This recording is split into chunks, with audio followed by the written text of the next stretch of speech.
Hello, everyone. Tonight, we have the pleasure and the honor of having Dr. Lisa Zhu. I hope it is... Just call me Lisa, thank you. Okay. Dr. Lisa from China and Dr. Professor Ian Morgan from Australia.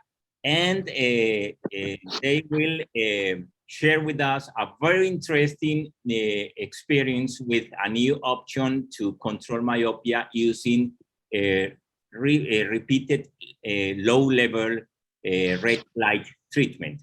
Dr. Lisa, thank you again, and please go ahead. Professor Taylor and everyone, thank you for having me. And it is a great pleasure to be here.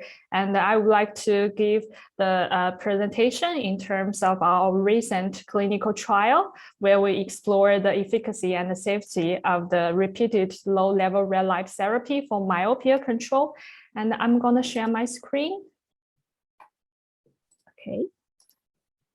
So can you see my screen? Yep.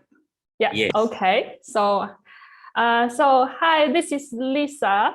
I'm a research fellow from Zhongshan Ophthalmic Center, San Yat-sen University. And I would like to give the presentation in terms of the repeated low-level red light therapy as a novel myopia control strategy. As we know that myopia boom has been seen in Asia, especially in China, where nearly 80 to 90% of the high school students have myopia. And in globally, nearly 30% of the world population suffered from myopia in 2010, equal to 1.95 billion people. This number will increase to 50% in 2050, equal to almost 5 billion people, among which 1/5 of the myopic people, that is almost 1 billion, will suffer from high myopia. As we know that when our refractive status change from ametropia to myopia, our axial lens elongates. When it comes to high myopia, the axial lens elongates further, even further, almost reaching to 26 millimeters. And the longer the axial lens is, the risk of having the retinal complications increase, such as the macular hemorrhage and macular atrophy, which are the leading causes of irreversible visual impairment and blindness. So there are two ways for myopia control. The first one is prevent myopia development. And the second one is that once it occurs, we need to slow the progression before it becomes high myopia. So dated back to 2008, Professor Ian Morgan and Professor Cassie Rose found that the increased time spent outdoors was significantly associated with a reduced risk of myopia. And this evidence had been further supported by the subsequent cross-sectional studies and cohort studies. However, the causality between the outdoor time and myopia hadn't being verified until the first randomized clinical trial led by my supervisor, Professor Mingguang He, Professor Ian Morgan, and Professor Cassie Rose, to investigate the effect of time spent outdoors at school on the development of myopia among children in China. The results showed that an additional 40 minutes time spent outdoors at school reduced at least 20% of the incidence of myopia over the 3 years. And these findings had been further supported by other randomized clinical trials, such as a randomized clinical trial conducted in Taiwan. So far, the increased outdoor time has been endorsed as a prevention strategy by the WHO and also a lot of countries and areas. And Professor Mingguang He and Professor Nathan Condon from Belfast proposed to transform the classroom with glass walls and ceilings to extend the sunlight exposure. However, the transformation of the classroom is very expensive and also practically challenging. So Professor Mingguang He proposed that as an alternative increasing bright light exposure, whether we could deliver the light directly to the retina repeatedly and in a way of short-term exposure, that could also be a new treatment option for myopia control. Then here comes our multi-center randomized control trial. The paper had been just published in ophthalmology. So our multi-center randomized clinical trial had 5 study sites, and we also registered as a clinicaltrial.gov. The intervention in this clinical trial was based on the desktop light therapy device.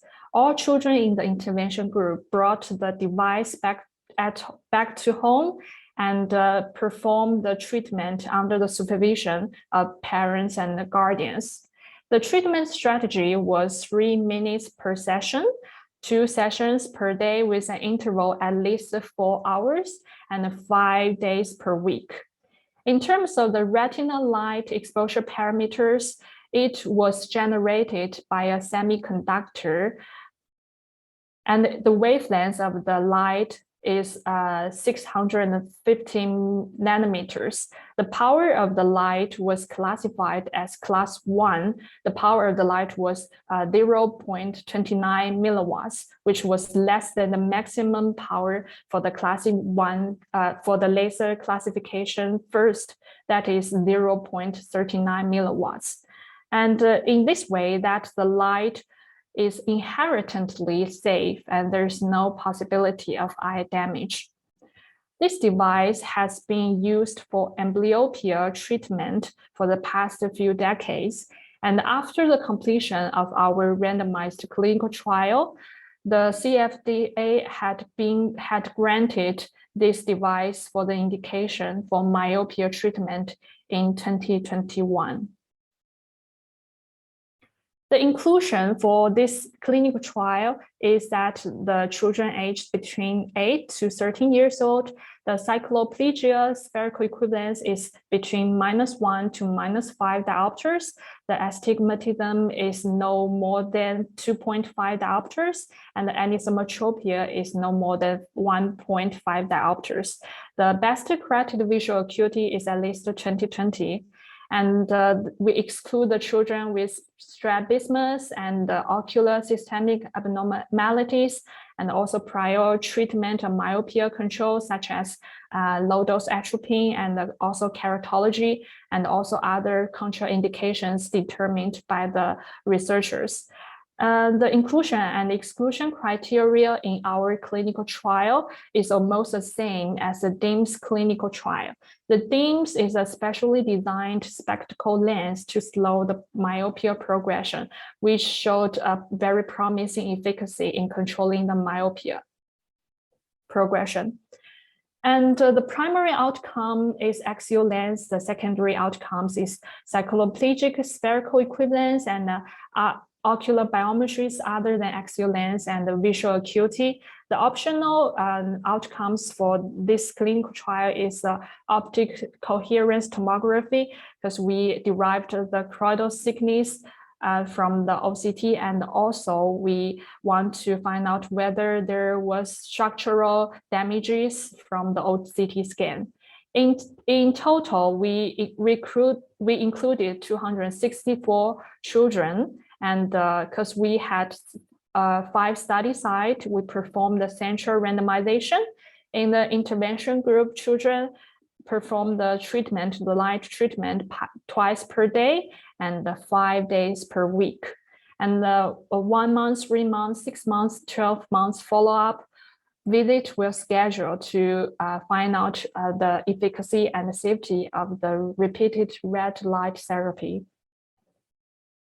As I already mentioned, we had 5 study sites. We use the EDC system to ensure the data is authentic, traceable, and integrity. And as you can see here, the device had a mini screen, and every time when child initiated the treatment, they need to enter the unique name and the password to initiate it, to start the treatment. And so we could record the date and the times of the treatment.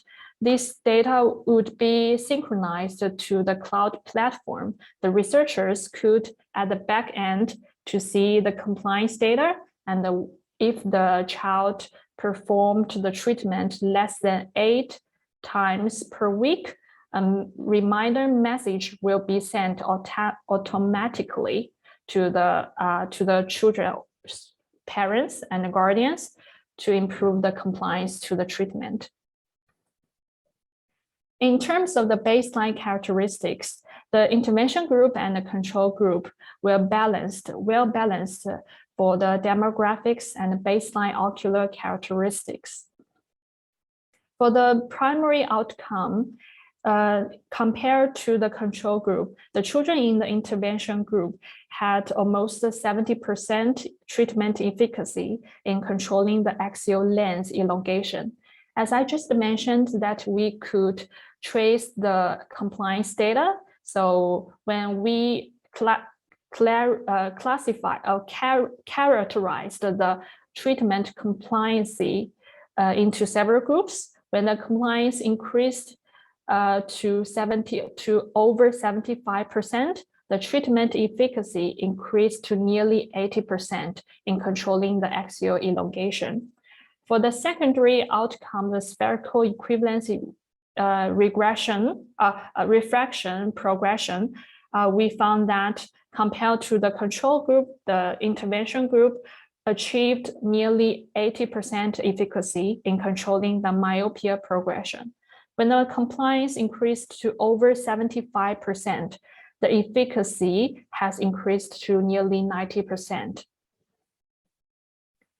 In terms of the uncorrected visual acuity, the nearly 23% of the children in the intervention group achieved at least 2 lines improvement in the uncorrected visual acuity. This number is only 7% for the control group.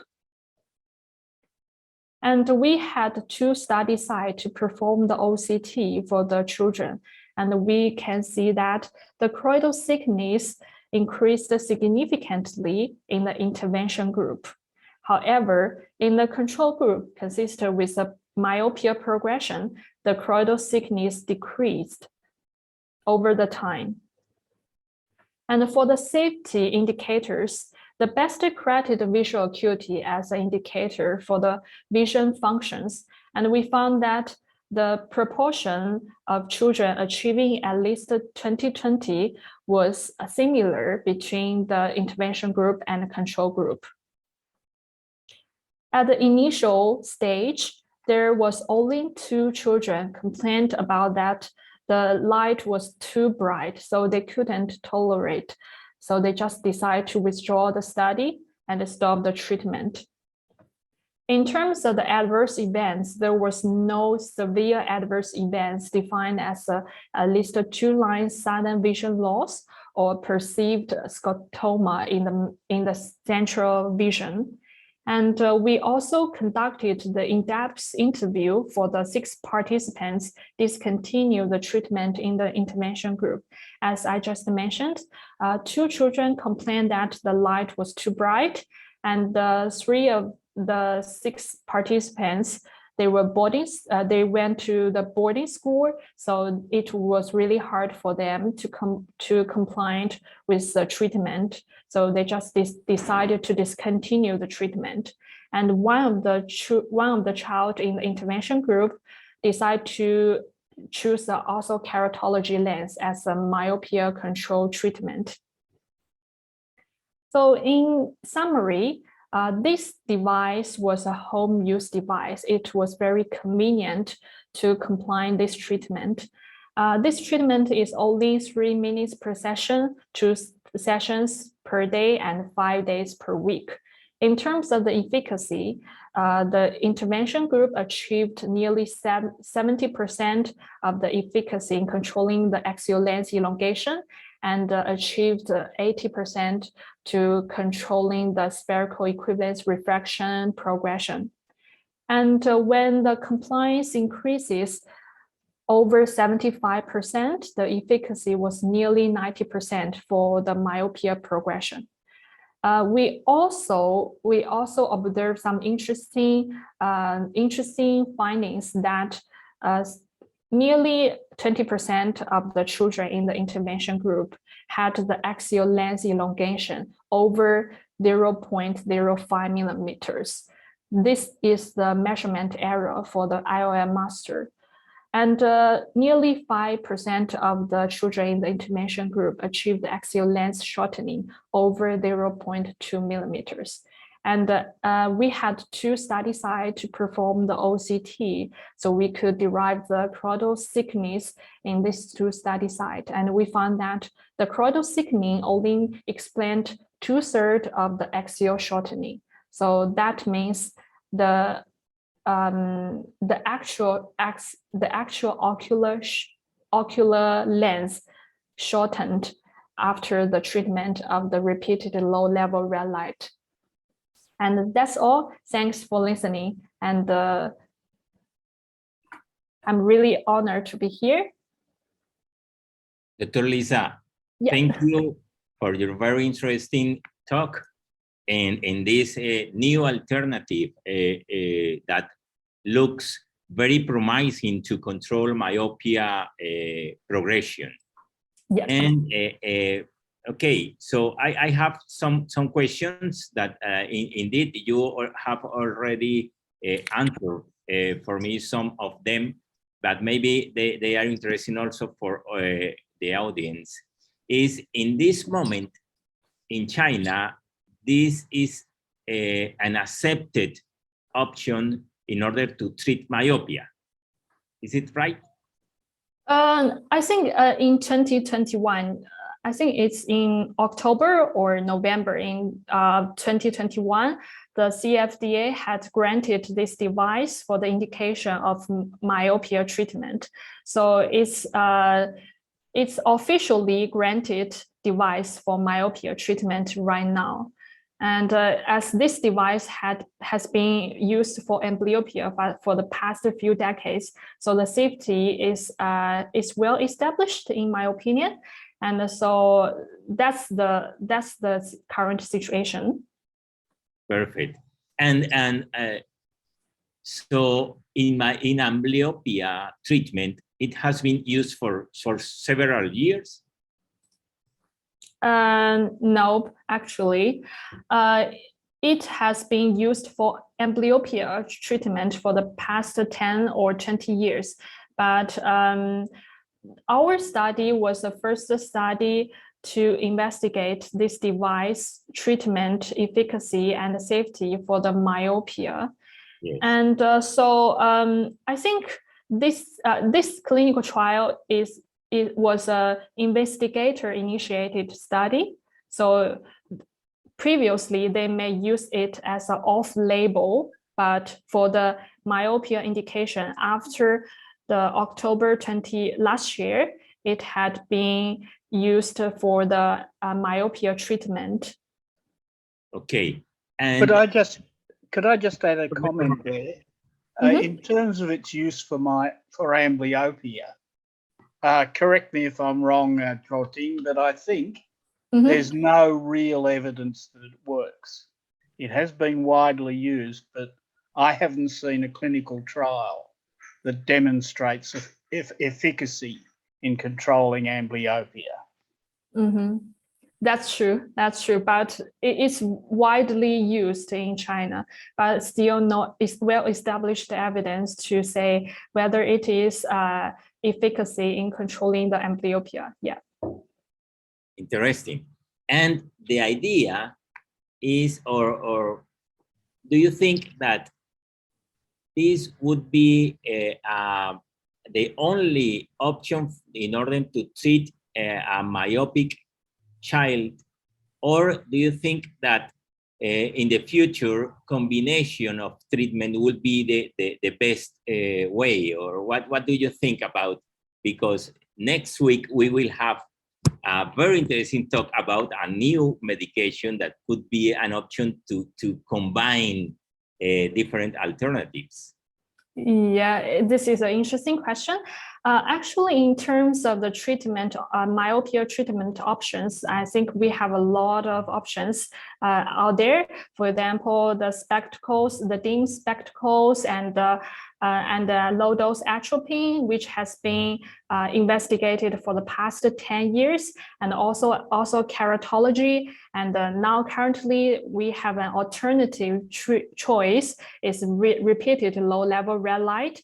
And I think the current situation is that the long-term efficacy and the safety for the repeated low-level red light is remained limited, and our research group has been focused on this topic maybe for the next 5 years. And so after that, years later, and we will have a better understanding about the long-term efficacy and also the long-term safety, and also the potential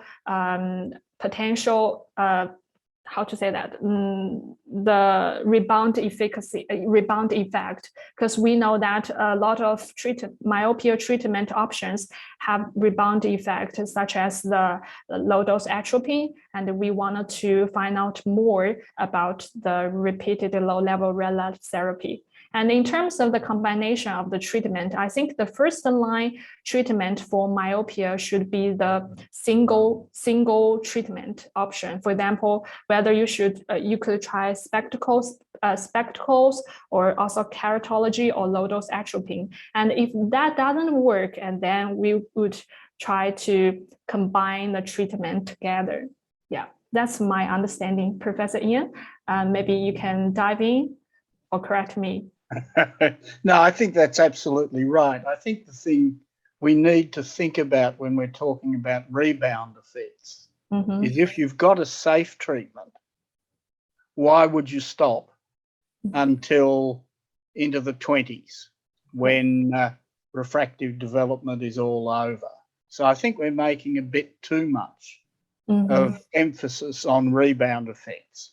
With atropine, I think, because it's such an invasive treatment, there are good reasons for trying to stop it as early as possible, and hence rebound becomes important.